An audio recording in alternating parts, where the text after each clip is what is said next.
बात रखी। देश मुल्क में जो माहौल है उस माहौल के बीच आप ये जयपुर में सद्भावना सभा कर रहे हैं, इसके लिए आपको मुबारकबाद। कम से कम हौसला तो है कि आप डरते नहीं है जयपुर में जो आपकी राजधानी है, और आपने मुझे यहाँ बुलाया, इसके लिए शुक्रिया। मैं मोटा मोटी कुछ 10 मिनट में अपनी बात रखूंगा, और आंकड़ा तो नहीं लेकिन कुछ सैद्धांतिक और जो सियासी बातें आपके बीच में रखूंगा। मुझे लगता है कि आज जो व्यवस्था है इस देश में, मैं किसी संगठन का नाम नहीं लेना चाहता, उसकी शूटिंग पिछले 90 साल से हो रही थी, फिल्म अभी आप देख रहे हैं, और 25-26 में ही इसकी शूटिंग शुरू हो गई थी। वैसे मंच तो करीब 2500 साल से बना हुआ था, और वो पुष्पमित्र शुंग और मनु ने पूरा मंच तैयार कर दिया था। शूटिंग शुरू हुई 1925 में, और फिल्म अभी आप देख रहे हैं। साथियों, इस व्यवस्था को जो चलाने वाले लोग हैं, चाहे वो राजनीतिक रूप से, सामाजिक रूप से, चाहे सांस्कृतिक रूप से, आपको थोड़ा अटपटा लगेगा, लेकिन मैं उनको धन्यवाद देना चाहता हूं। वो धन्यवाद इसलिए देना चाहता हूं और शुक्रिया इसलिए कहना चाहता हूं कि मान लीजिए उनको इस देश में दलित को पीटना है, पिछड़ों को पीटना है, मुसलमानों को भगाना है, पिछड़ों को दबाना है, ट्राइबल्स के जमीन हड़पने हैं, जो कुछ भी करना है, मनु का विधान लागू करना है, वो ईमानदारी से अपने मिशन में लगे हुए हैं। चाहे उनको झूठ बोलना पड़े, अफवाह फैलाना पड़े, गोबर का वो बंकर बनाना पड़े, चाहे कुछ भी करना पड़े, वो ईमानदारी से अपने काम में लगे हुए। इसके लिए तो मैं उनको शुक्रिया जरूर कहना चाहूंगा।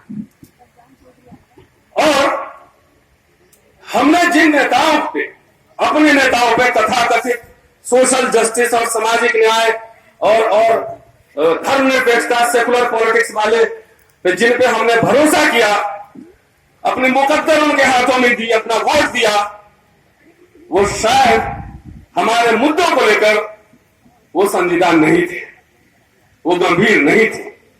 इसलिए मुझे लगता है कि हम सबको बाहर निकलकर आकर और जयपुर में, पटना में, देश के तमाम हिस्सों में जाकर बात करनी पड़ रही है, और उनको सड़क पे निकलना पड़ रहा है। मुझे लग रहा है कल हमारे वरिष्ठ साथी और बड़े भाई अली अनवर साहब के साथ कल एक प्रोग्राम में था, और उसमें जो चर्चा था वो था ये कि रोल ऑफ ऑपोजिशन। मैं कह रहा हूं कि अब जब पॉलिटिकल पार्टी नहीं बोलती है, जब राजनीतिक दल नहीं बोलते, तो जनता रोल ऑफ ऑपोजिशन का भूमिका निभाती है, और आप वो भूमिका निभाएंगे। जब भी आपको कहा जाए आप आइए और रामलीला मैदान भरिए या पटना का गांधी मैदान भरिए, आके भरिए, जन से लाभ लाइए, तब आप सुरक्षित रहेंगे, तो नहीं सुरक्षित रहेंगे। मोटा मोटी आखिर देश में समस्या क्या है? समस्या एक शब्द में मैं आपको समझा सकता हूं। ये समस्या है, ये जो पूरा संघर्ष है, जो वैचारिक संघर्ष है, जो सियासी संघर्ष है, जो सांस्कृतिक संघर्ष है, वो जनेऊधारी बनाम गैर जनेऊधारी के बीच में है। जनेऊधारी समझ गए आप? जनेऊधारी का मतलब खाली जनेऊधारी एक में नहीं है। जनेऊधारी जो है वो हिंदू में भी है, इस्लाम में भी है, सिख में भी है, ईसाई सब जगह है जनेऊधारी। कुछ लोगों की जनेऊ चमड़ी के ऊपर है, और कुछ लोगों की जनेऊ चमड़ी के अंदर छुपाए हुए। हमारे तो सो कॉल्ड सेकुलर और सेकुलरिस्ट पॉलिटिशियन और सोशल जस्टिस का सियासत करने वाले लोग कई बार चमड़ी अपना अंदर छुपाए हुए हैं, चमड़ी के अंदर अपना जनेऊ छुपाए।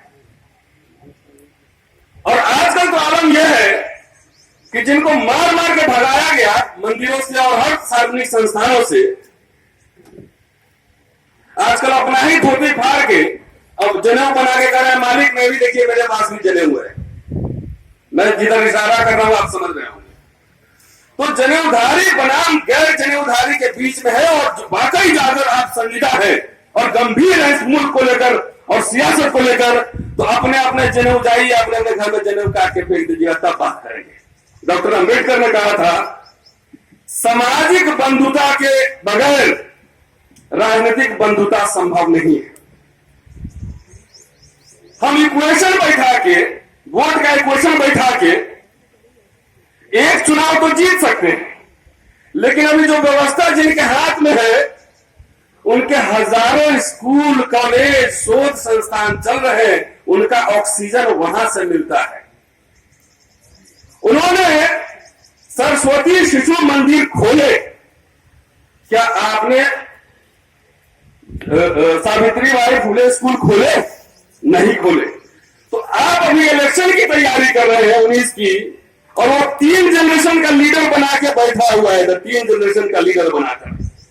तो ये सवाल एक चुनाव का नहीं, ये सवाल है जमहूरियत का है, ये सवाल है इस मुल्क का है, ये सवाल है हमारे आने वाली पीढ़ी का है। तो इसलिए मेरा आग्रह है और मेरी गुजारिश है कि जब तक अपने अपने जनेऊ काट कर और सामाजिक बंधुता नहीं लागू करेंगे, आप संघ परिवार से आप नहीं लड़ सकते हैं, इस व्यवस्था से नहीं लड़ सकते हैं। आप देखिए ना, आपके जो दलित बन गए राष्ट्रपति और पिछड़ा तो प्रधानमंत्री है ही, पिछड़ा प्रधानमंत्री है ही। जो लोग जिसको आप कहते हैं कि वो मनुवादी ब्राह्मणवादी है और पूरा एकदम ब्राह्मण बनिया अलायंस है, वो तो इतना होशियार निकला कि उसको पता है कि इस देश में पिछड़ों की आबादी 53-54% है, तो पंडित जी को प्रधानमंत्री या कैंडिडेट बनाएंगे तो वोट नहीं देंगे हमें। तो बोला लाओ पिछड़ा बनाओ, भले वो फर्जी पिछड़ा अलग बात है, लेकिन पूरे देश में तो मैसेज चला गया कि पहली बार इतिहास में पिछड़ा प्रधानमंत्री बनने जा रहा है। और जाके आप समझाते रहिए, मैं तो चुनाव लड़ा बिहार में जाकर इंडिपेंडेंट, और जाके आप समझा के तो देखिए ना, कुछ नहीं सुनेंगे, पिछड़ा प्रधानमंत्री बनना है। हम लोग जितना भाषण दे ले, गांव में जो वोटर है उनको जाकर कन्विंस करके देख लीजिए। आपके दलित तो महामहिम राष्ट्रपति हो गए, तो आपसे ज्यादा आप जो सियासत कर रहे हैं उससे ज्यादा होशियार तो आपके पॉलिटिकल राजनीतिक शत्रु है, वो ज्यादा होशियार है। तो मेरी गुजारिश है कि वाकई आप संजीदा है, मंच पे बैठे तमाम हमारे साथी हैं उनसे और सबसे अपील है, आपको इस देश में आज तक कोई दलित अति पिछड़ा लीडर नहीं मिला, तो आपको कैसा लीडर चाहिए? दलित और अति पिछड़ा और मुसलमान और तमाम इस तरह कैसे लीडर चाहिए? वो लीडर मैं तो बिहार का रहने वाला हूं और अक्सर अभी घूमता रहता हूं बिहार में और उत्तर प्रदेश तमाम जगहों पे। तो आपको चाहिए चुप्पा नेता चाहिए, मुंह में दही बैठा कर जो बैठा रहे, सामाजिक न्याय धर्मनिरपेक्षता की दुकान खोलकर बैठे हैं। तो अब समय आ गया है कि आपकी भी सोशल ऑडिटिंग करेंगे। क्यों नहीं करेंगे? अगर जहां जहां धर्मनिरपेक्षता की सरकार रही, उनसे सवाल पूछे कि आपने मुसलमानों के लिए कितने स्कूल खोले, आपने मुसलमानों के लिए कितने कॉलेज खोले? तो नहीं, 5 साल जो है सब आराम से चिकन बिरयानी खा के सोया रहता है, और इलेक्शन आएगा तो सब खड़ा हो जाएगा और शिव जी के बराती की तरह भभूत लगा के चलो सामाजिक न्याय धर्मनिरपेक्षता आ गया, वोट तो आप लोग जाके वोट डाल देते हैं। नहीं, स्थापित राजनीतिक पार्टियों से सवाल पूछिए, अगर आपके सवाल का जवाब नहीं देते हैं तो आप में से हजारों में लीडर निकलेंगे। हमारे एक लीडर नहीं चाहिए, हमें हजारों लीडर चाहिए इस व्यवस्था से मुकाबला करने के लिए। नए जमाने के नए लीडर्स होंगे। आपके शत्रुओं ने अपनी पूरी पॉलिटिकल ग्रामर, राजनीति की भाषा, शब्दावली, उसके प्रतीक, उसके मौले तमाम बदल लिए है, और अभी तक आप कौन से युग में रहते हैं? अभी आपको लीडर नहीं मिल रहा है। तो सामाजिक न्याय धर्मनिरपेक्षता के नाम पे अभी आपके एक नेताजी हैं उत्तर प्रदेश में, बहुत बड़े धर्मनिरपेक्षता के लठाई थे, जाके भाजपा को वोट दिए और अंदर में सेटिंग चल रहा है राज्यपाल बनने के लिए। तो फर्जी जो सेकुलरिस्ट है उनको पहचानिए। और मुझे लगता है इतने नौजवान साथी यहाँ पे बैठे हुए हैं, आपको रियल चैंपियन, एक अंबेडकर की जरूरत नहीं इस देश को, एक काशीराम की जरूरत नहीं है इस देश को, एक कर्पूरी ठाकुर की जरूरत नहीं है देश को। हजारों कर्पूरी ठाकुर, हजारों काशीराम, हजारों डॉक्टर अंबेडकर जब आएंगे आपके बीच से निकलेंगे, तभी आप इस लड़ाई को आप जीत पाएंगे। अन्यथा ठीक है, हम लोग सेकुलर और सोशल जस्टिस वाले लोग हैं, वोट देंगे, लेकिन ये लड़ाई जितना आप आसान समझ रहे उतना आसान है। ये हजारों साल आगे क्या भविष्य देश दिशा तय होगा, वो तय होना है अभी। इसलिए हम सबको आत्म परीक्षण, अपने सेल्फ एग्जामिन करने की जरूरत है कि what we are exactly doing, हम लोग क्या संजीदा है कि नहीं। साथियों, आपको जो लगता है कि जुनैद और रोहित बमुला और चंद्रशेखर और तमाम जो घटनाएं घट रही हैं, जो मारे जा रहे हैं, जो दलित और खास तौर से दलित और मुसलमान निशाने पे, कभी गोमांस के नाम पे तो कभी कुछ नाम पर, तो आपको अगर लग रहा हो कि डंडे अलग अलग हैं तो आप गलत समझते हैं। पीठ आपके अलग अलग जरूर है, डंडे तो एक ही हैं। डंडे एक ही हैं। किसी को आपकी दाढ़ी से दिक्कत है, किसी को आपकी टोपी से दिक्कत है, उसी आदमी को चंद्रशेखर रावल के मुंह से दिक्कत है कि दलितों के मुंह जैसे रखता है, बुलेट मोटरसाइकिल में चलता है, तो उसी आदमी को दलितों के अच्छे कपड़े पहनने से दिक्कत है। तो ये समझना पड़ेगा, आपको एक नेचुरल अलायंस आपको बनाना पड़ेगा इस देश के जो वंचित जमात है उससे। ऐसा नहीं हुआ कि जब बिरयानी और सेवई खाना हो तो वही बाबू साहब आए ठाकुर साहब उसी को बिरयानी खिला रहे हैं, उसी को सेवई खिला रहे हैं, और जब सांप्रदायिक दम के होते हैं तो सबसे ज्यादा वही दिमाग लगाता रहता है। और आप हिंदुएशन का प्रोसेस समझिए, उत्तर प्रदेश में हुआ जाटव वर्सेस वेस्ट, बोला जातियां में बटी हुई है। अरे भाई जातियां में बटी हुई है, तुम तो एक तरफ हिंदुएशन भी तो कर रहे हो दलितों का, तो आप अगर उन दलितों का आप गले नहीं लगाएंगे, सामाजिक बंधुता में उसको नहीं लाएंगे, तो उसके तो खान पान रहन सहन बोली भाषा तो हिंदू जैसे ही हुआ। एक बार बोलेगा अरे इधर आओ, बहुत दिन से पिटाई की है, जरा मंदिर खोल देते हैं, घुसो इसमें, तो सारे कांवड़िया बन के अभी घूमे उधर। तो ये समझना पड़ेगा, एक बड़ी चुनौती है आपके सामने, ये आसान चुनौती नहीं है, इसलिए सामाजिक बंधुता पर फोकस करना जरूरी है। साथियों, अब कुछ बातें सरकार व्यवस्था में रखना चाहता कि ये मुल्क इस्लामिक कंट्री तो नहीं बना, लेकिन मुझे लगता है कि अगर हम लोग अभी नहीं चेते और नहीं संभले तो हिंदू राष्ट्र जरूर बनने जा रहा है। ये आप समझ लीजिए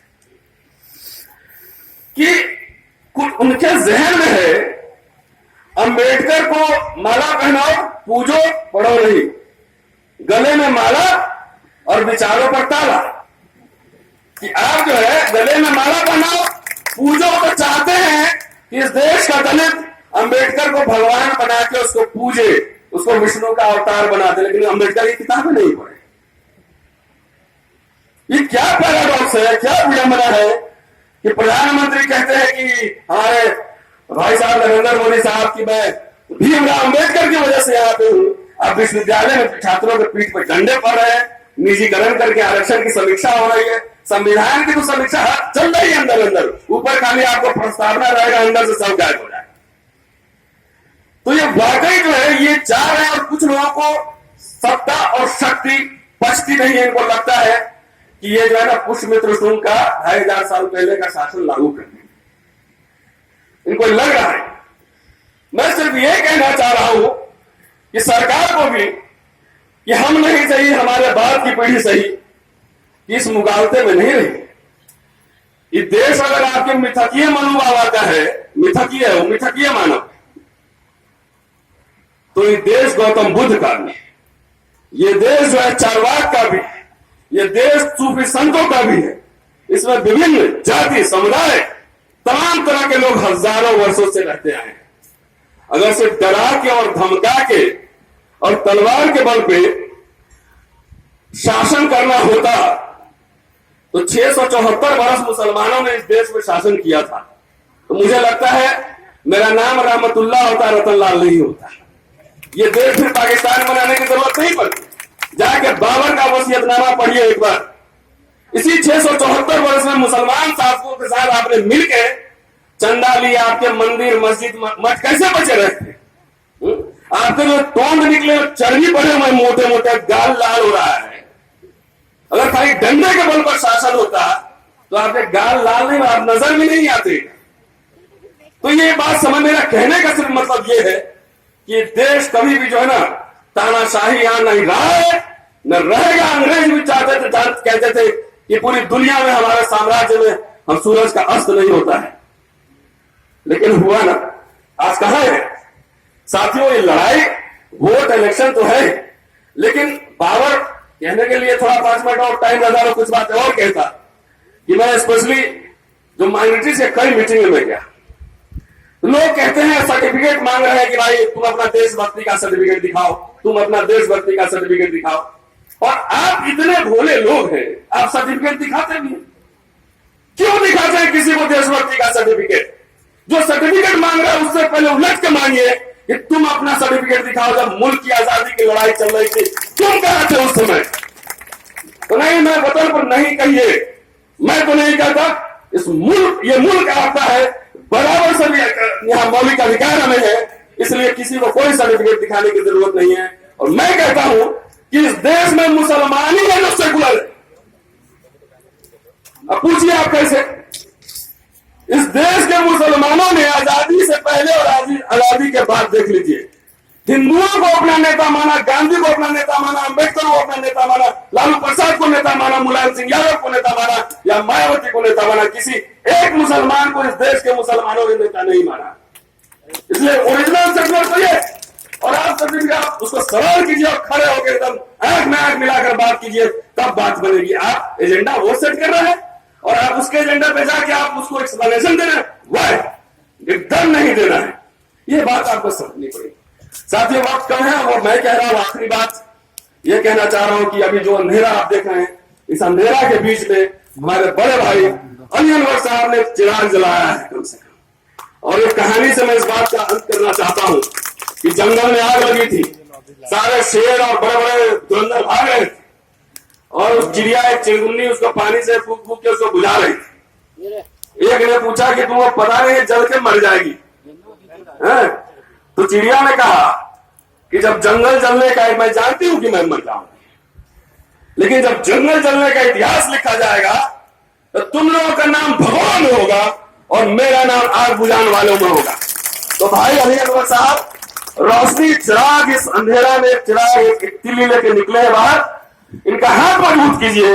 हम लोगों ने ये योजना बनाई है कि भारत भर में जहां संभव होगा घूमेंगे और जनता से ऑपोजिशन तैयार होगा। कोई पार्टी नहीं बोल रही किसी, हम पार्टी के मोहताज नहीं है, हम जनता के बीच जाएंगे और जनता से ऑपोजिशन तैयार होगा। और अंत में एक बात के साथ, ये आसान नहीं है लड़ाई, जब तक इसको आप उस रिदम पे नहीं ले जाएंगे, या तो तख्त या ताबूत, सीधा आधा आधा बीच बीच में लड़ेगा तब नहीं होगा। इसी बात के साथ अपनी मैं बात खत्म करता हूं। जय हिंद साथी। बहुत बहुत धन्यवाद श्रीमान रतन लाल जी। आप दलित एक्टिविस्ट हैं और प्रोफेसर